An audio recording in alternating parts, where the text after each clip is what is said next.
नमस्कार, संसद टेलीविज़न में आपका स्वागत है। मैं हूं अखिलेश सुमन और आप देख रहे हैं हमारा खास कार्यक्रम स्पेशल रिपोर्ट। स्पेशल रिपोर्ट के इस अंक में हम आपको दिखा रहे हैं हिंद प्रशांत क्षेत्र के महत्व के बारे में, हिंद प्रशांत क्षेत्र की रणनीति के बारे में और क्या रिश्ता है भारत का हिंद प्रशांत से, इसके बारे में।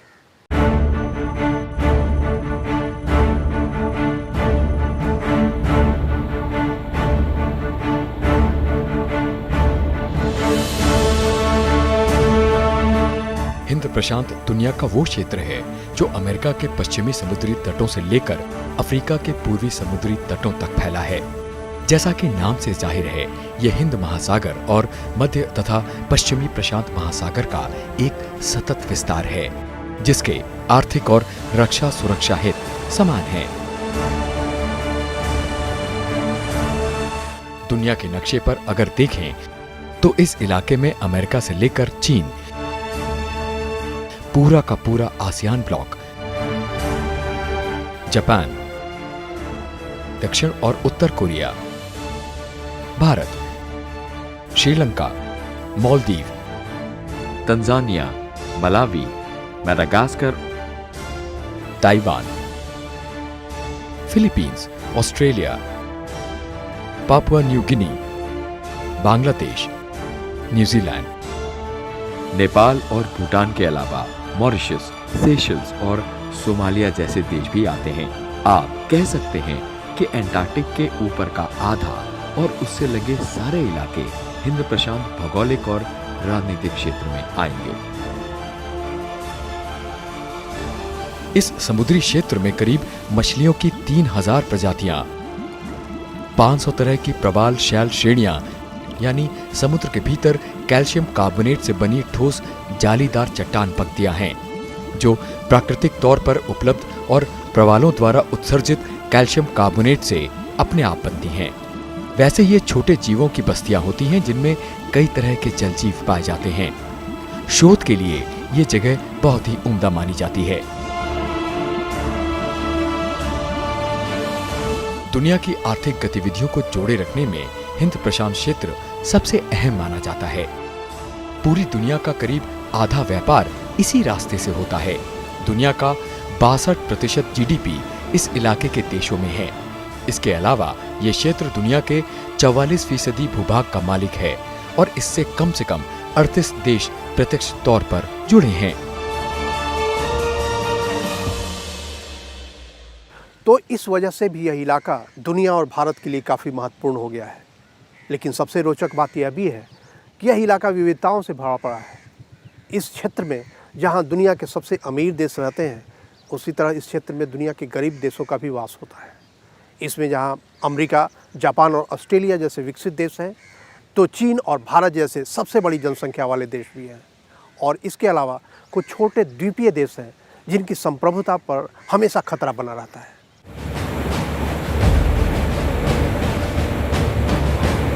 ऐसी तमाम खूबियों के चलते ये क्षेत्र रणनीतिकारों की नजरों में रहा है। 1920 के दशक में जर्मन विशेषज्ञ कार्ल ओशोफर ने सबसे पहले इंडो पैसिफिक शब्द का इस्तेमाल किया था, जिसे हम हिंदी में हिंद प्रशांत कहते हैं। उनकी 4 मशहूर पुस्तकें geopolitics of Pacific Ocean, building blocks of geopolitics, geopolitics of pan ideas और German cultural politics in the Indo Pacific space 1924, 1928 और 1939 में एक के बाद एक प्रकाशित हुई। उन्होंने इस क्षेत्र में ब्रिटेन, अमेरिका और पश्चिमी यूरोप के औपनिवेशिक दबदबे के खिलाफ भारत और चीन जैसी उपनिवेशवाद विरोधी ताकतों की जर्मनी के साथ एकजुट होने की कल्पना की थी। कार्ल हॉसॉफर ने 1924 के करीब उन्होंने ये आइडिया इंडो पैसिफिक का दिया था, जिसमें उन्होंने देखा कि जो ब्रिटिश और अमेरिकन डोमिनेशन है उस रीजन में, उस डोमिनेशन को कैसे कम किया जाए, उस सिलसिले में उन्होंने ये इंडो पैसिफिक का एक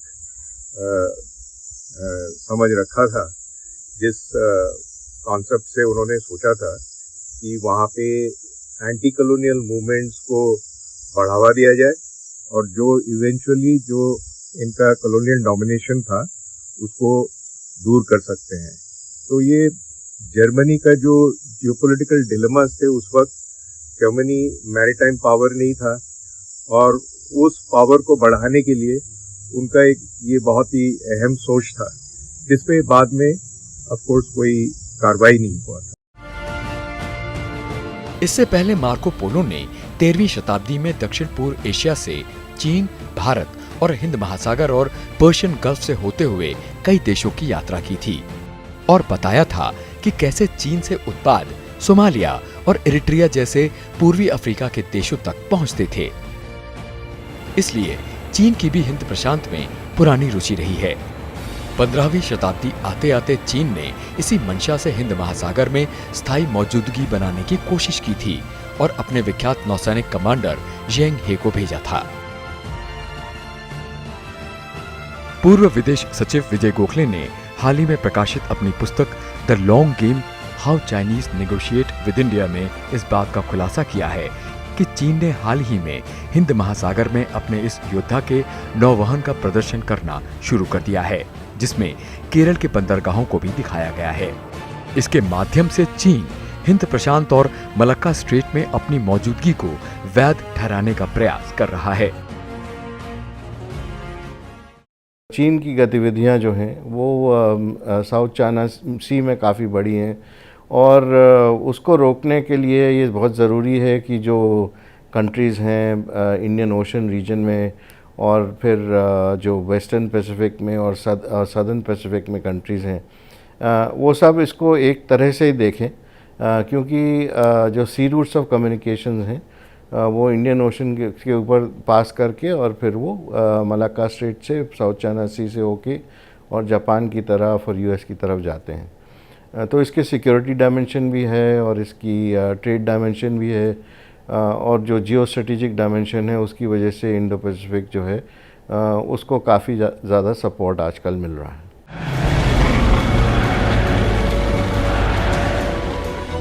दूसरे विश्व युद्ध में जापान ने भी दक्षिण पूर्व एशिया और हिंद महासागर में अपने प्रभाव को बढ़ाने की कोशिश की थी। जाहिर है किसी भी विस्तारवादी या महत्वाकांक्षी ताकत के लिए हिंद प्रशांत काफी अहम रहा है। चूंकि जापान इस मामले पर पहले से ही संजीदा था, इसलिए सन 2007 आते आते वहां हिंद प्रशांत का मुद्दा फिर से जोर पकड़ने लगा। जापान के तत्कालीन प्रधानमंत्री शिंजो आबे जब अगस्त 2007 में भारत आए तो उन्होंने भारतीय संसद को संबोधित करते हुए बृहत्तर एशिया की बात कही और बताया कि हिंद और प्रशांत महासागर के मिलन से पूरे इलाके में विकास और सुरक्षा का नया दौर शुरू हो सकता है, लेकिन ये भी जोड़ा कि इसके लिए सागरों का स्वतंत्र रहना जरूरी है। इससे पहले जापान और पूरी दुनिया के लिए ये इलाका एशिया पैसिफिक यानी एशिया प्रशांत था, लेकिन तब इस परिभाषा में भारत शामिल नहीं था और ये भूल सुधार किया अमेरिकी राष्ट्रपति डोनाल्ड ट्रंप ने सन 2017 में और नई परिभाषा के साथ इंडो पैसिफिक यानी हिंद प्रशांत की घोषणा की। हालांकि इसकी भूमिका उनके तत्कालीन विदेश मंत्री रेक्स टिलरसन ने पहले ही तैयार कर दी थी। यूनाइटेड स्टेट्स की नज़र में एशिया पैसिफिक रीजन जो था वो अलग था और उसकी जो कमांड थी सैनिक कमांड वो भी अलग थी। उसके बाद जो अफ्रीका के साथ में कमांड थी वो भी डिफरेंट थी और मिडल ईस्ट के लिए उनकी एक और दूसरी नेवल कमांड थी।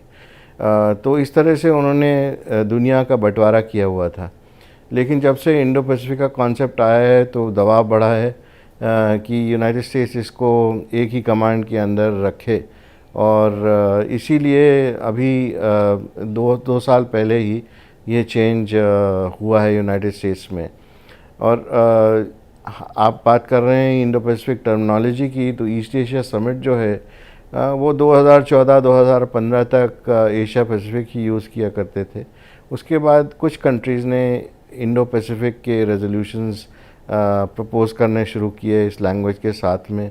पहले चीन की तरफ से उसकी तरफदारी नहीं थी, लेकिन धीरे धीरे चूँकि सारे जो देश थे आसियान के वो भी इस टर्मिनोलॉजी को यूज़ करने लगे अपने भाषणों में और रेफरेंसेस में। तो इस तरह से जो रेजोल्यूशन निकल के आए उसमें ये टर्मिनोलॉजी ज़्यादा पॉपुलर होने लगी और बाद में धीरे धीरे इसके चलते चीन को भी इसको एक्सेप्ट करना पड़ा। 21वीं शताब्दी में हिंद प्रशांत के विचार को एक भारतीय डॉक्टर गुरप्रीत एस खुराना ने भी प्रतिपादित किया था, जो भारत के जाने माने थिंक टैंक IDSA से जुड़े थे। जनवरी 2007 में IDSA ने अपनी पत्रिका स्ट्रैटेजिक एनालिसिस में डॉक्टर खुराना का आलेख छापा।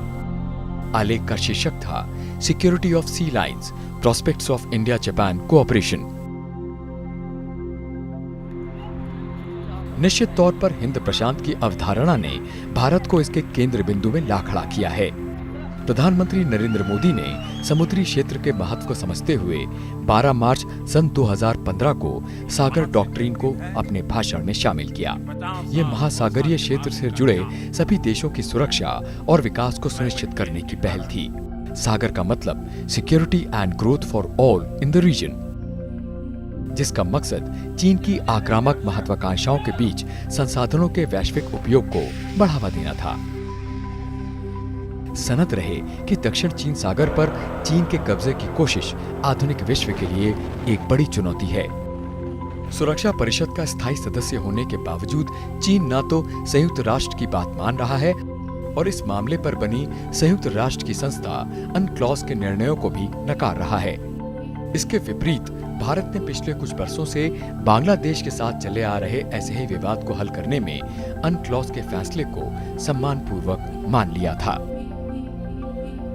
यूनाइटेड नेशंस ने अनक्लॉज की कन्वेंशन जो जारी करी थी 1982 में, तो उसके तहत एक नियम बनाए गए थे। सी की टेरिटोरियल ज्यूरिसडिक्शन है, वो हम सभी देशों को उसके हिसाब से ही चलना है। चीन ने अपने हिस्टोरिकल क्लेम्स आगे करे हैं और उन्होंने कहा है कि ट्रंग हे के ज़माने से, जो 16वीं शताब्दी थी, तो उस समय चीन के जो फ्लोटिलास थे वो साउथ चाइना सी में आया जाया करते थे और ये जो आइलैंड्स हैं इनके ऊपर चीन की ज्यूरिसडिक्शन है।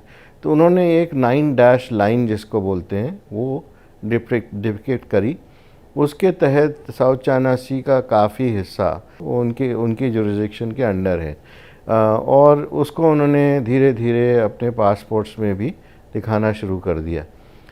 अब ये 9 डैश लाइन जो है इसको लेकर एक विवाद उठा और उसके बाद फिलीपींस ने इंटरनेशनल कोर्ट में इसका केस दायर किया और 2016 में जो जजमेंट आई उसके हिसाब से चीन के क्लेम्स इलीगल हैं। लेकिन चीन ने उस जजमेंट को नज़रअंदाज कर दिया और आगे चलकर धीरे धीरे उन्होंने काफ़ी सारे जो डिस्प्यूटेड आइलैंड्स हैं उनके ऊपर कब्ज़ा कर लिया और कब्ज़ा करने के बाद अपनी पॉपुलेशन वहाँ भेज दी और बैटरीज और रेडार्स और जो एंटी एयरक्राफ्ट गन्स हैं वो वहाँ पर उन्होंने स्टेशन कर दिए और चाइनीज़ मेनलैंड से रेती ला करके उस आइलैंड्स को आर्टिफिशियली बड़ा कर दिया।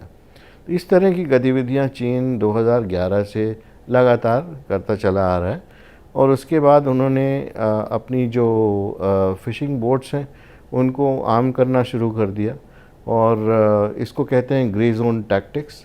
तो करीब 100 से लेकर 200 के करीब जो इस तरह की बोट्स होती हैं वो दूसरों की टेरिटरी में भेजकर वहाँ पर फ़िशिंग करना शुरू कर देते हैं। उसकी जब अपोजिशन होती है तो उनके गनशिप्स और वॉरशिप्स वहाँ पहुँच जाते हैं और बोलते हैं ये हमारी ज्यूरिसडिक्शन है।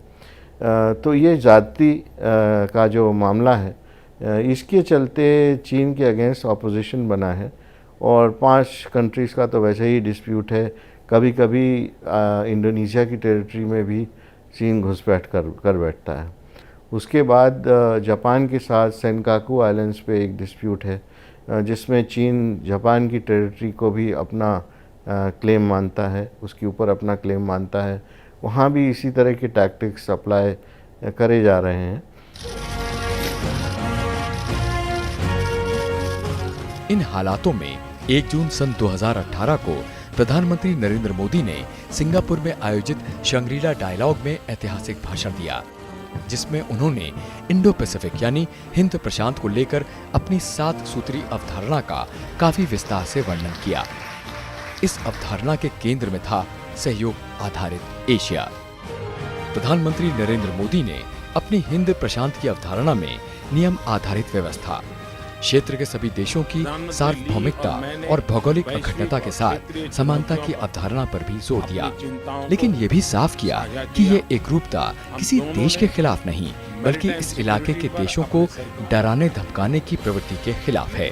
उन्होंने अपने भाषण में प्रस्तावित किया कि मुक्त, खुला और समावेशी हिंद प्रशांत, इस हिंद प्रशांत के केंद्र में आसियान, इसमें समान रूप से लागू नियम आधारित व्यवस्था बने, समुद्र पर सबका समान अधिकार हो, वस्तुओं और सेवाओं के व्यापार में सभी को समान अवसर मिले, संपर्क मार्गों के मार्फत सभी देशों की संप्रभुता और अखंडता सुनिश्चित हो, हिंद प्रशांत सहयोग से एशिया की तस्वीर बदले।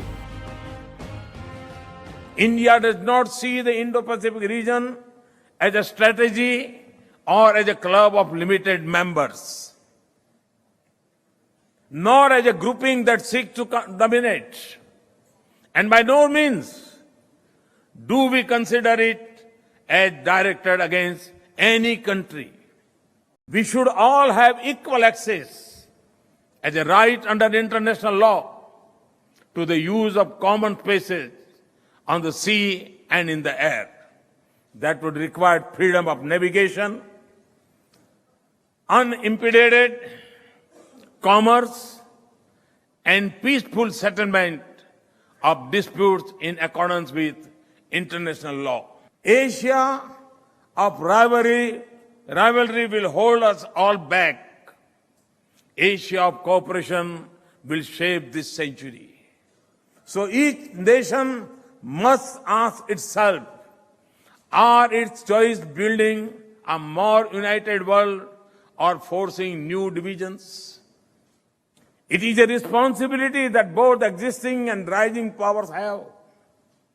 Competition is normal, but contents must not turn into conflicts.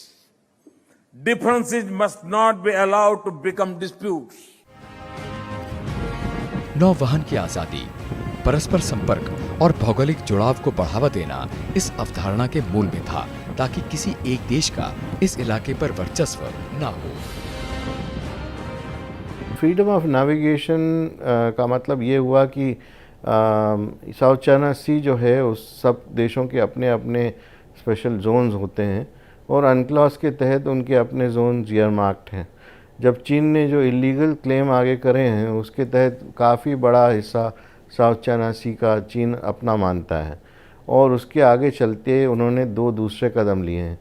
एक तो हाइनान में उन्होंने एक अपनी कमांड, नेवल कमांड सेटअप करी है जिसके तहत उनके कोस्ट गार्ड और दूसरे जो वॉरशिप्स हैं वो वहाँ पर बेस्ड हैं और वो लगातार वहाँ से अपनी सॉर्टीज़ करते रहते हैं। दूसरा उन्होंने ये भी कहा है कि जो चीन की टेरिटरीज़ हैं जिसके ऊपर उनका इलीगल क्लेम है, अगर कोई दूसरा देश का पोत वहाँ से गुज़रे तो उनको नोटिफाई करना चाहिए और अगर कोई मर्चेंट शिप है तो उसको भी नोटिफाई करना चाहिए जो कि लीगल नहीं है।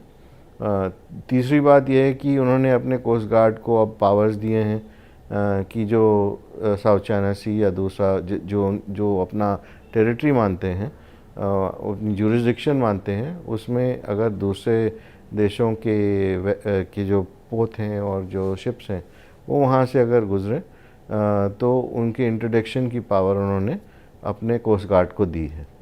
तो इसके चलते freedom of navigation definitely affected हुआ है और कई देश इससे बिल्कुल नाखुश। इस बीच हिंद प्रशांत की अवधारणा लगातार मजबूत होती गई। विदेश मंत्री डॉक्टर एस जयशंकर ने 7 सितंबर 2021 को ऑस्ट्रेलिया स्थित जेजी क्रॉफोर्ड ओरेशन में कहा कि हिंद प्रशांत की अवधारणा के पीछे अमेरिका और चीन का आत्म केंद्रित व्यवहार जिम्मेदार है। These developments centering around the United States and China are largely responsible for the concept of Indo-Pacific taking root so rapidly. The irony is that many of us who are perceived as taking the lead are actually coming to terms with a scenario that their actions have created. Looking back, it is apparent that the rationale for Asia Pacific was primarily and American focus on and primacy in the Far East. The Second World War, the revolution in China, the Korean War, the revival of Japan, and the Vietnam War were among its milestones. Relatively, the Indian Ocean became a strategic backwater, though it had its issues of salience.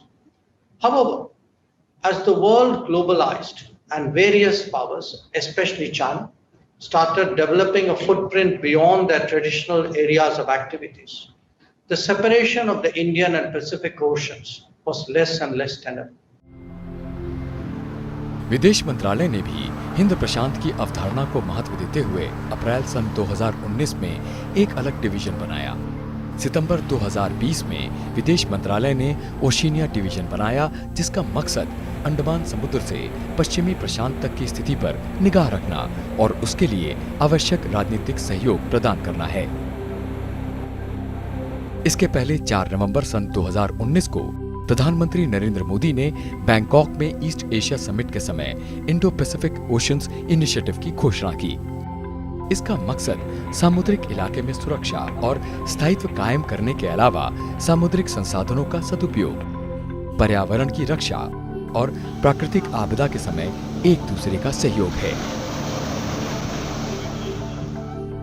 Bharat ने हिंद प्रशांत की अवधारणा को फलीभूत करने के लिए quad की स्थापना में बड़ी भूमिका अदा की और 27 सितंबर 2021 को वॉशिंगटन डीसी में हुई उसकी पहली शिखर वार्ता में प्रधानमंत्री नरेंद्र मोदी ने हिस्सा लिया।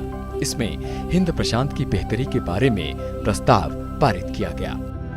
प्रधानमंत्री ने अपने भाषण में कहा था कि हम साथ मिलकर मुक्त, खुले और नियम आधारित व्यवस्था के लिए काम करेंगे, जो अंतर्राष्ट्रीय कानूनों से जुड़ा हो और दबाव तथा बाह उमेटने की प्रवृत्तियों से मुक्त हो। हम हिंद प्रशांत और उससे आगे भी सुरक्षा और संपन्नता को स्थापित करने के लिए काम करेंगे। हमारा क्वाड एक तरह से फोर्स फॉर ग्लोबल गुड की भूमिका में काम करेगा।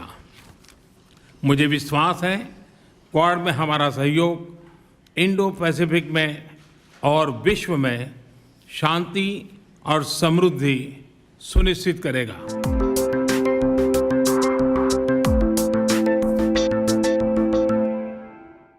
यह सच है कि हिंद प्रशांत के छोटे द्वीपीय देशों के लिए अपनी संप्रभुता को बचाना और संसाधन जुटाना काफ़ी टेढ़ी खीर होती है। लेकिन भारत, दुनिया का सबसे बड़ा लोकतंत्र, दुनिया की दूसरी सबसे बड़ी जनसंख्या, भारत के लिए हिंद प्रशांत से क्या फ़ायदे हैं? रणनीतिक फ़ायदा, राजनीतिक फ़ायदा या आर्थिक लाभ? आइए देखते हैं। विशेषज्ञों का कहना है कि हिंद प्रशांत भारत के लिए अवसरों की नई सौगात ला सकता है। रणनीतिक तौर पर भारत को नए मित्र मिलेंगे, साख बढ़ेगी, समुद्र में स्थित छोटे छोटे द्वीपीय देशों के साथ संपर्क बढ़ेंगे। ये पारस्परिकता के आधार पर हमारी सामुद्रिक सुरक्षा के सहयोगी बनेंगे। इंडो पैसिफिक में सबसे पहला जो भारत को एक गेन समझ लीजिए वो ट्रेड और इन्वेस्टमेंट में है। उससे साथ में कनेक्टिविटी जुड़ी हुई है, क्योंकि भारत की कई सारी योजनाएं हैं जिससे कि हम हमारा जो नॉर्थ ईस्ट है और भारत का जो कोस्ट है वो साउथ ईस्ट एशिया से जुड़ जाए और आगे पैसिफिक तक चला जाए। आज जो इंडो पैसिफिक का कॉन्सेप्ट है और एक्ट ईस्ट पॉलिसी है, उसमें Korea, Australia, New Zealand, Pacific islands, Japan, ये सभी इंक्लूडेड हैं, क्योंकि इससे जो हमारी एक्ट ईस्ट पॉलिसी है उसका दायरा बढ़ चुका है। हिंद प्रशांत में दुनिया के सभी प्रमुख देशों की रुचि बढ़ी है, लेकिन भारत इस क्षेत्र में अकेला बड़ा लोकतांत्रिक देश है, जिसके पास आवश्यक क्षमता और संभावना दोनों है। अमेरिका, ऑस्ट्रेलिया, जापान, फ्रांस और ब्रिटेन सभी ने हिंद महासागर की अपनी अपनी डॉक्ट्रिन्स बनाई हैं, लेकिन भारत को सभी साथ लेकर चलना चाहते हैं। इंडिया के कई सारे जियो इकोनॉमिक इंटरेस्ट हैं। इंडिया नहीं चाहता कि इस रीजन में कोई दूसरे पावर का बहुत ही डोमिनेंस हो, पर्टिकुलरली फ्री ट्रेड और फ्री शिपिंग वगैरह के पॉइंट ऑफ व्यू से इंडिया चाहता है कि कैसे ये एक फ्री एंड इंडिपेंडेंट इंक्लूसिव एक इकोनॉमिक जोन रहे। इंडिया के सिक्योरिटी इंटरेस्ट भी है और वो चाहता है कि कोई दूसरे पावर इस रीजन पे डोमिनेट ना करें। विदेश मंत्री एस जयशंकर ने अपनी किताब दी इंडिया वे में इन बातों को विस्तार से बताया है। हिंद प्रशांत में सहयोग से भारत की सुरक्षा, व्यापार, पड़ोसियों के साथ संबंध और शांतिपूर्ण विकास में मदद मिलेगी। नौवहन और उड़ान की आजादी से भारत के व्यापार और निवेश को बढ़त मिलेगी। दुनिया के सभी देशों ने कोरोना काल में देखा है कि वस्तु निर्माण और व्यापार पर चीन का एकाधिकार सा है।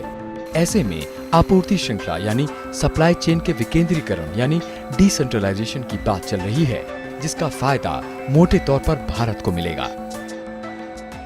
हिंद महासागर में भारत की ताकत पहले से ही बनी हुई है और प्रशांत महासागर तक इसके विस्तार से भारत का प्रभाव एक बड़े इलाके में पड़ेगा। इससे भारत का आर्थिक प्रभाव बनेगा, भारत में रोजगार के अवसर पैदा होंगे और छोटे छोटे देशों को भी भारत की उपस्थिति से सहायता और बल मिलेगा। भारतीय पासपोर्ट की भी ताकत और भारत का महत्व भी इससे बढ़ेगा। तो संसद टीवी के इस खास कार्यक्रम में कैमरा पर्सन राज ठाकुर के साथ दिल्ली से मैं अखिलेश सुमन।